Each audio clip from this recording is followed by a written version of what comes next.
ఈ ఎగ్స్ని మనం ఉడకపెట్టుకొని ఒక మూకుడి తీసుకొని అందులో ఆయిల్ వేసి కొంచెం కారం, ఉప్పు వేసి ఫ్రై చేసుకొని ఎగ్స్ని ఉడకబెట్టిన బాయిల్ ఎగ్స్ని అందులో వేసి లిటిల్ బిట్ ఫ్రై చేసుకోవాలి.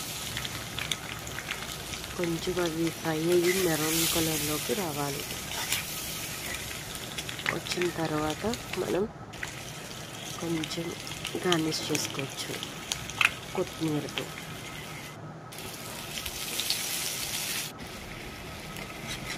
తర్వాత ప్లేట్లోకి సర్వ్ చేసుకుందాం. ఎగ్ని ఇట్లా కట్ చేసి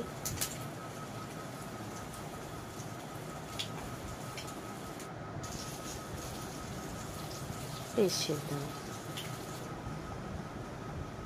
Enjoy.